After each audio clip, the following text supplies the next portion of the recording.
friends, Heidi here from Rain Country. God is good all the time. Well, I'm here today to talk about how you can use dehydrated foods. Now, even though when I do videos on all these different dehydrated foods, I usually talk about how to use them, so I'll be linking to quite a few of those down below if you would like more detailed information on how to use them. But generally speaking, it is very simple. So we're not talking about freeze-dried. Even though there's great similarities, freeze-dried you can usually just add water and it's fine. Some dehydrated foods though need a little bit more, and that usually involves cooking. Now we're talking specifically about dehydrated foods. Even though I will talk a little bit about freeze-dried, I'm mostly talking about the dehydrated foods, especially those that you dehydrate up yourself, but even ones like these carrots right here that maybe you purchase from something like Mother Earth products.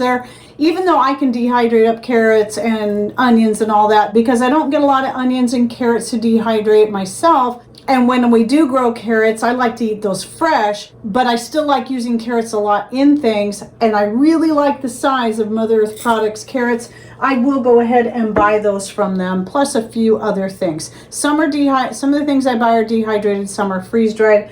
But since I don't have a freeze dryer or any interest in one, I've been doing more and more things using a dehydrator, a lot of it experimenting to see how well it will work, because some people think that you can only freeze dry meats, milks, eggs, and cheese, when that's not even true. And even broth. You can dehydrate bone broth, your ground meats, your sliced sausage, your eggs like I have here, cheese, and back here is pumpkin. I have zucchini and a few other things. And I have a lot more than this. I just grabbed the things that were most accessible for me to grab out. But I'll have plenty of photos in here as well. So for a lot of things, it is as simple as putting in water and soaking. Now, mushrooms, for instance, certain types of mushrooms, you can simply add those to water and let them sit for a few minutes, and those will pretty much go back to the original consistency.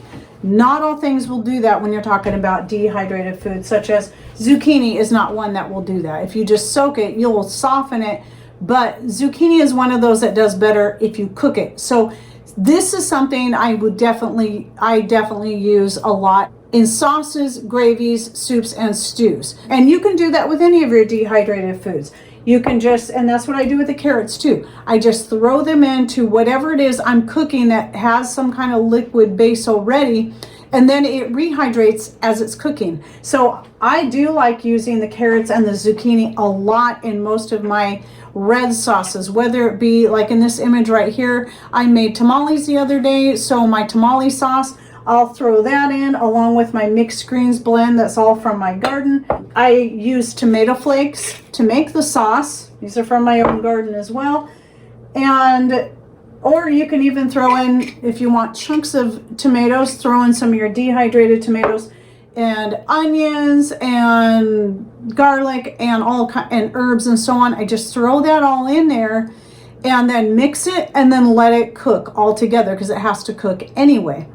And so that rehydrates all that stuff beautifully. And mashed potatoes, dehydrated mashed potatoes is another one that takes a little bit more cooking to get it to a good consistency. But with the things I'm using it in, such as with the mashed potatoes, let's say I'm going to make some cold cannon, I find I really like using some broth, particularly chicken broth, because if I baked up a chicken like I actually plan on doing today, I'm going to bake up a chicken, it'll eat on some tonight, then I'll take the leftover meat to make various other types of dishes, which, by the way, I have a series out on making the most of leftovers, where I make a bunch of different dishes based off leftover meats, mostly, be it leftover fish, leftover roast of some kind, leftover chicken and turkey. And so I'll link to that full playlist down below so you can see some of the different things. But anyway, the last thing I do with a roasted chicken, is cook those bones down to get a good broth out of that. And then usually I'll take that broth and immediately turn into soup. But another thing you can do with that is take that broth and then cook your dehydrated mashed potatoes in that to make some mashed potatoes that's also full of flavor. And boy, when I did the cold cannon that way, it turned out really, really good. So I'll be doing that again this week, and I'm really glad that I have taken a lot of my homegrown potatoes and done this with them. Some of them I still save in the back pantry room where it's nice and cool, but a lot of times we don't work through them fast enough before they start to shrivel up and grow. So I wanted to get some put up in this way. And also, I did have a video just come out recently on my favorite things to dehydrate and use that I'll link to down below. Now, since a lot of the stuff that I use dehydrated, you know, especially like the meats, I'm putting into something that's already got a liquid base, not everything. So for example, when I'm making homemade pizza and I want mushrooms on top, then I'll take the mushrooms I have dehydrated up and just soak those in water for a little bit until they're fully rehydrated, and then put them on top of the pizza. So anything that can rehydrate well by just sitting in even lukewarm water, those are things that you can use easily in stir fries and for toppings for pizza and so on. I've tried it with zucchini and that doesn't work really well, but mushrooms are one of those that does really well that way. And so there are things you can do. I just recommend experimenting with it. And remember, when you're rehydrating any of this stuff, it doesn't have to be plain water.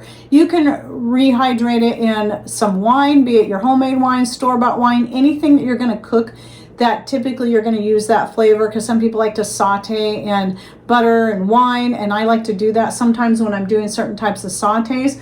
Well, consider, if it's something you're going to add to a saute or a stir fry, soaking it in not just plain water, but maybe a broth with a little bit of wine, even just plain wine, or even adding some of your Bragg's liquid aminos to that, or coconut aminos to whatever it is you're trying to use to reconstitute your different vegetables, meats, and so on. Then you also have powders. I mean, obviously egg powder, cheese powder, these are something, if I'm wanting to make a sauce or scrambled eggs, I would add the water to it, let it sit, and then I'd cook it.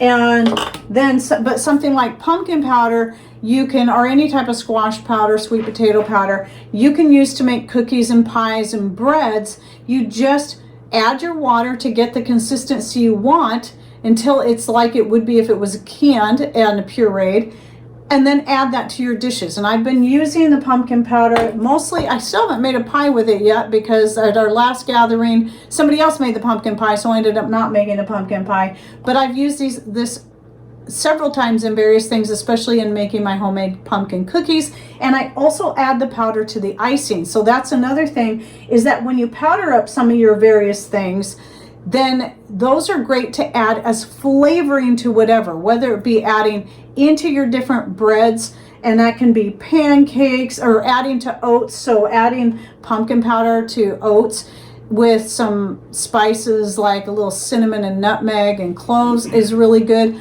Or apples, your dehydrated apples that you've powdered up, I've done that too. I keep apples dehydrated in slices, but I have some that I have powdered up, the driest ones. When you powder up apples, you want to get the very, very driest ones. Some will dry up more crisp than others, and I think it really depends on the sugar content of that particular apple. So anyway, those are powders are great because you can do so much with them.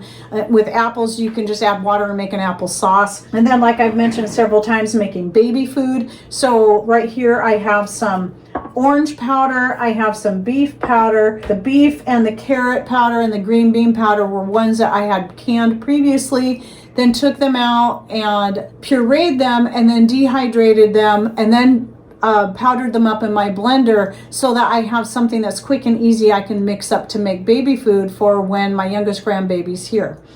And he's really liking those, and I've tried different types of combinations to kind of help develop his taste buds, such as one of the most recent ones was taking the orange powder and mixing it with the carrot powder. He loves that. Taking the pumpkin powder or the apple powder and mixing it with the powdered oats and making him a baby oatmeal that's got a nice flavor to it. So there's really so much you can do. And yes, it works with the meats too, be it the sliced sausage or the dehydrated ground meats. And that can be sausage, that can be beef, that can be venison. But if it's a poultry like chicken or turkey, I find that best if it's leftover meat, I take it, I freeze it. Like I have some turkey in the freezer right now, leftover from Thanksgiving. Some of it I'll probably be using soon. I'll thaw out the whole bag that I have, and then the rest of it I'll dehydrate up, because what I found is once you freeze those type of meats first, they dehydrate up a lot more crisp, and at that point you can store it as is into your jars, making sure you vacuum seal, and then add them to any soups or sauces that you're gonna make, or your chicken or turkey a la king, or you can even powder it up and blend that in for flavor. And so all these things cook up good. And don't forget your different bone broths that you can dehydrate and use to add flavor to any kind of meal you're making, be it a casserole, a soup, or a gravy.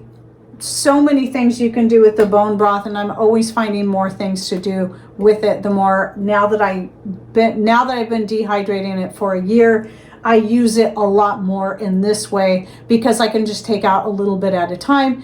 I don't have to use a whole jar. Maybe I just want a little bit. And the other thing too is, as I'm always saying, all these things take up far less space in storage than canned. So for years and years, I was canning my tomatoes as a pureed tomato, so I can just quickly make a sauce out of them. Well, it doesn't take that much longer to take the dehydrated tomato flakes. I don't powder these though. The reason I don't powder these is you've got to vacuum seal between every use, or it will turn to a brick. So I keep these in flake form, but since they were pureed before they dehydrated, these work really well for making any kind of sauce, be it a barbecue sauce, a pizza sauce, spaghetti sauce, ravioli sauce, any type of tomato-based sauce that you're gonna make, or even using in chilies. Because typically when I make chili, I usually would use pureed tomatoes. In this case, I would add the water and the tomato flakes. And from now on, I don't can my tomatoes anymore, because 1 quart of dried tomatoes like this is at least 4 quarts of fresh pureed tomatoes or canned tomatoes. And anything you choose to powder, like the pumpkin and more, those will take up even less space, usually about half the space. So with zucchini, for example, when I dehydrate and store it in pieces like these, I think I can fit about 4 regular size zucchini, and I'm talking ones, when I say regular size, they're about this big, into a jar like this. But if I was to powder it, I can fit 8. So it takes up even less space if you choose to powder. Now I have some powdered, but I don't like to powder it all up, because I use them in different ways. So zucchini powder is great to add to pancakes, breads, and making baby food out of. And the great thing about zucchini for baby food is you can mix that with any kind of fruit and add a nice flavor. And I've done that for the baby too. Oh yes, and I want to mention too, before I forget, even though I typically will buy organic powdered milk, I have on a couple occasions now dehydrated whole milk, just to show that it can be done. It can be done without a freeze dryer, and it turns out just as good as the store-bought stuff, the high quality store-bought stuff, not the junk stuff. I also have a video just on that, and the ratio is going to be about the same, about a 1/4 cup of milk powder to 1 cup of water, and you'll have a little better than a cup of milk out of that. And it rehydrates pretty well. Sometimes with your different dairy powders, you can get it to mix better if you throw it into a blender or something like that, and then stick it in the refrigerator. It's just about using some kind of liquid to reconstitute it, and then experimenting with it and find out what things can rehydrate just fine sitting in room temperature water, and what things need hot water, and what things really need to be cooked, such as your potatoes and your zucchini, and even your dried tomato pieces like this. They could stand a little bit of cooking, and carrots are another one.